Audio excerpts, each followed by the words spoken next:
HSC পরীক্ষা 2025-এর আজকে যখন পরীক্ষা অনুষ্ঠিত হয়নি এবং সবাই কিন্তু তখন চেয়ারম্যানের কাছে চলে গেছে এবং গতকাল রাত 4টার সময় প্রকাশ করছে যে বিষয়ে শিক্ষার্থীদের কিন্তু একটা বিক্ষোভ সেখানেও রয়েছে যে কেন এত রাত্রেই বা প্রকাশ করা হলো কেন, আমরা সারা রাত তো বিভ্রান্তিতে ছিলাম। পাশাপাশি তারা তাদের 12টি দাবি উপস্থাপনা করছিল রাজশাহী বোর্ডের চেয়ারম্যানের কাছে এবং সেই বিষয়ে রাজশাহী বোর্ডের চেয়ারম্যান সাহেব সে কি বললে আমরা সরাসরি তার মুখেই শুনবো। ওর কথা দিয়ে আমি শুরু করছি। 5G, ঠিক আছে? 5G যারা, তারা যদি আমাদের কাছে তোমাদের 5G আশা করো, আমরা কি পারবো? আসলে না স্যার, পারবো না। এখন যদি মনে করো 5G টিচার লাগবে তোমাদের, তাহলে তোমাদের ক্লাস থেকে একজন টিচার বানাতে হবে। আমি পাস করেছি 2012 সাল, তো অনেক পরের কথা। আমি যে শিক্ষা গ্রহণ করেছি এটা দিয়ে আমি কিন্তু 2025 সালে শিক্ষা দিচ্ছি। তুমি আপডেটেড থাকতে চাইলে 25 সালের টিচারই লাগবে। সম্ভব সেটা? না, আমি বলছি কথাটা, এতক্ষণ তো তোমরা বললে, আমি আমার কথা বলি।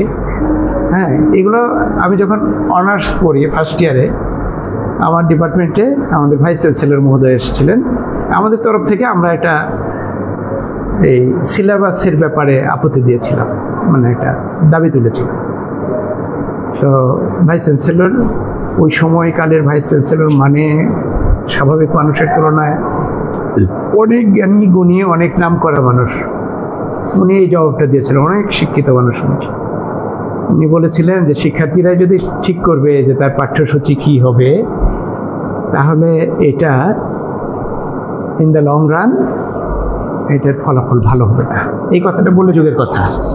এখন তুমি যদি সব যুগেরই আপডেটেড চাও, যেমন সেদিন আমাকে একজনের সাথে কথা বলতে হলো যে আপনার ছেলে হয়তো পাশ করে ডাক্তার হবে, ইঞ্জিনিয়ার হবে।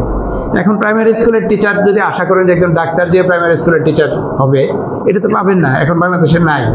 প্রাইমারি স্কুলের টিচার কারা করে? ডাক্তার। তাদের যদি ডাক্তার হতে পারতো, ইঞ্জিনিয়ার হতে পারতো, তাহলে তো প্রাইমারি স্কুলে যে যোগদান করতো না। কিন্তু বাস্তবতা এটাই যে ওই প্রাইমারি স্কুলের ইন্টারমিডিয়েট পাস বা ডিগ্রি পাস টিচারের কাছ থেকেই তারাই কিন্তু ডাক্তার তৈরি করছে, ইঞ্জিনিয়ার তৈরি করছে, ঠিক না?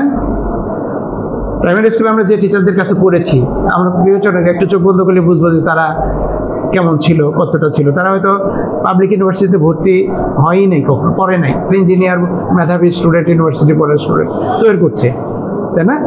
আচ্ছা, তো এগুলো একটা বিষয় আছে, জেনারেশনের একটা গ্যাপ আছে। হ্যাঁ, যেমন রাত 3টায় কেন পরীক্ষা পিছিয়ে এলো, তাই না? ওইটাই আসছি, 3টায় কেন হলো, এটা একটা বিষয়। বরং বলা যেতে পারে যে এটা আরো আগে হলে ভালো হতো। আচ্ছা, ভালো হতো বলতে সরাসরি এই ঘটনার সাথে কিছু কিছু লোক জড়িত আছে যারা এফেক্টেড হয়েছে। যেমন মেবি ওই কলেজ কেন্দ্রে, ওই কলেজেও একটা কেন্দ্র থাকতে পারে তাদের বিষয়ে। ওদের ছাত্ররা আছে, তারা মেন্টালি খুবই শকড হয়েছিল। হ্যাঁ, তাদের জন্য ইয়ে ছিল। তো পরীক্ষার সিদ্ধান্ত পিছাইতে দেরি হয়েছে, যে কোনো কারণেই হোক, সরকারের সিদ্ধান্ত নিতে একটু সময় লেগেছে। কিন্তু দেরিতে তো আমার মনে হয় যে ক্ষতি কি কিছু হয়েছে? আমাদের স্টুডেন্টরা যারা পরীক্ষা যাওয়ার, তারা কিন্তু রাত পড়াশোনা করেছে। অনেক ক্ষতি হয়েছে স্যার। আমি একটা কথা বলি, আমি একা কথা বলি একটা। আচ্ছা, একজন যিনি এইচএসসি পরীক্ষার্থী, উনি জবাবটা দেন দেখি। আমি বলি, হ্যাঁ, কি ক্ষতি হয়েছে? না, ক্ষতিটা কি হয়েছে? ক্ষতিটা কি হয়েছে? আমি যখন দুপুরে খাই দিয়ে নামাজ পড়ার পর নিউজ পেপার স্ক্রল করতে যাচ্ছি, তখন আমি আমার দেখছি যে ছোট ভাই বোনদের এরকম অবস্থা একটা সুস্থ বিবেকবান মানুষ কখনো স্থিরে বসে থাকতে পারে না। আমার চোখের জল, আমি তার চোখের পানি ফেলেছি। আমি রাত 3টা পর্যন্ত সারা রাত ঘুমাতে পারিনি। আমার মাইগ্রেন। আচ্ছা, হ্যাঁ, বুঝেছি, সবই হয়েছে। এখন পরীক্ষা তো পিছিয়ে গেছে, তাহলে তো আর ক্ষতি একটা কি হয়েছে জানেন? আমি একটা কথা বলি, ক্ষতি হচ্ছে যে আমরা এইভাবে এসেছি এখানে, যদি 10টা সরকারকে আমার বুঝতে হয়তো ভুলছে, তাহলে ক্ষতি হয়েছে। আচ্ছা, কিন্তু এটা, হ্যাঁ,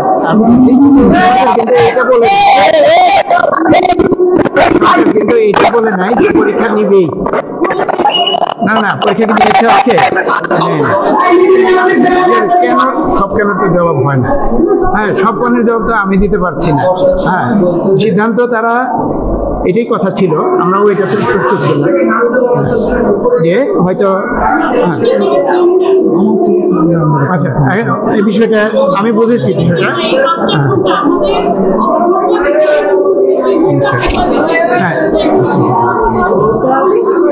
মেন্টাল প্রেশার গেছে, এটা সবারই, আমাদেরও গেছে, তাই না? স্যার আমাদের শিক্ষা উপদেষ্টার এটার কোনো আচ্ছা ঠিক আছে, আচ্ছা বুঝলাম এই বিষয়টা। তারপরে আমি বলি শিক্ষা উপদেষ্টার পদত্যাগ, এটা শিক্ষা উপদেষ্টা বুঝবেন, মানে পদত্যাগ করবেন কি আচ্ছা আমার না না আচ্ছা আমার কথাটা এতক্ষণ তো আপনারা বললেন, আমার আচ্ছা বলেন। ওরা যেহেতু লাইভে বিষয়টা দেখতেছে, আমাদের হয়তো অনেকে অনেক কথা বলতেছি, তো আপনি আপনার সিদ্ধান্তটা আমাদেরকে একটু তাড়াতাড়ি জানালে ভালো হয়। মানে সরাসরি পয়েন্টেই বলছি। আচ্ছা, শিক্ষা উপদেষ্টার পদত্যাগ বিষয়টি আমাদের এখানে তো এটা আমাদের বিষয় না। চেয়ারম্যানদের পদত্যাগ হয় না, চেয়ারম্যানদের বদলি হয়। চেয়ারম্যানরা সরকারের নির্দেশে এখানে আসে চাকরি করতে, আবার সরকারের আরেকটা কাগজ পেলে চলে যায়। এখানে পদ আঁকড়ে ধরারও কিছু নেই, এটা পলিটিক্যাল কোনো পদ না, এটা কোনো সামাজিক পদও না। সরকার যদি মনে করে চেয়ারম্যানকে যে কোনো সময় তুলে নিতে পারে, ঠিক আছে। মাইলস্টোন কলেজের ঘটনায় আমরা সবাই, তোমার তো ছেলে নাই মেয়ে নাই নাকি? আছে? আমার কিন্তু ছেলে মেয়ে আছে। যা বলছি আমি, তোমার চেয়ে আমাকে কম শখ মনে করো কেন? হ্যাঁ, আমরা কি কম শখ? এখন তোমরা তো যদি বলো যে না আমরা শখ না, এই কথা ভাবা ভুল হবে। হ্যাঁ, মর্মাহত। আচ্ছা আমি বলছি এক এক করে।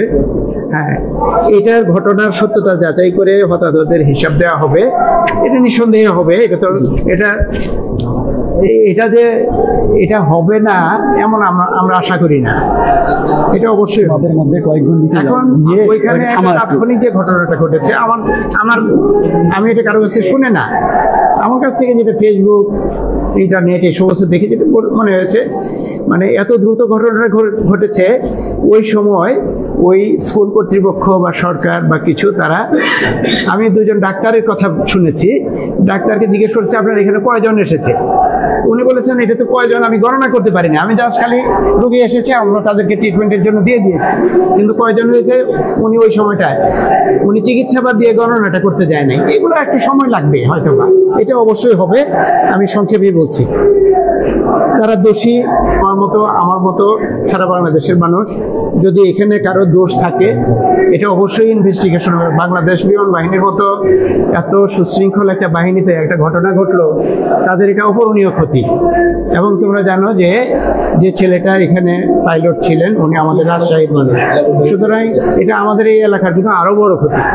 এরকম একটা মানুষ এইভাবে হলে অবশ্যই বিচারের আওতায় আসবে কারো যদি দোষ থাকে। পরীক্ষা পিছানোর সিদ্ধান্ত যেটা বললাম, সিকিউ মিলে পাস, এই বিষয়টা। আচ্ছা, পরীক্ষাগুলো তোমরা একটু কথা বলেছ এরকম, আমি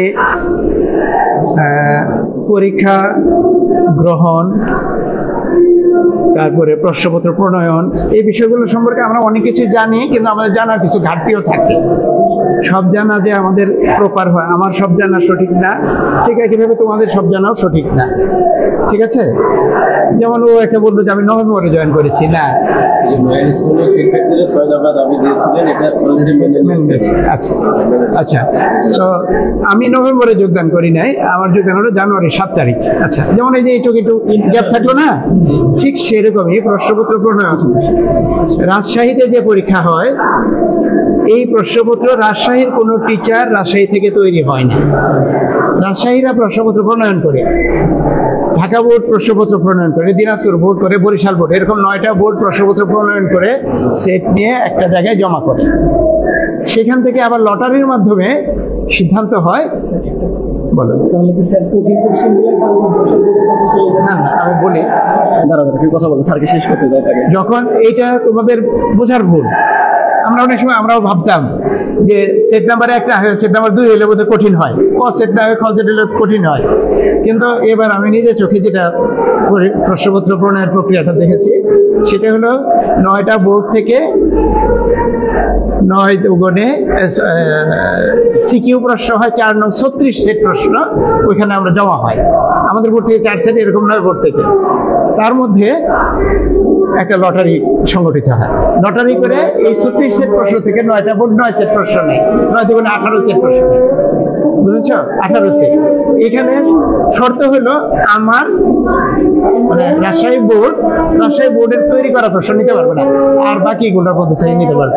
এই অপশন দিয়ে লটারি হয়। এখন লটারি মানে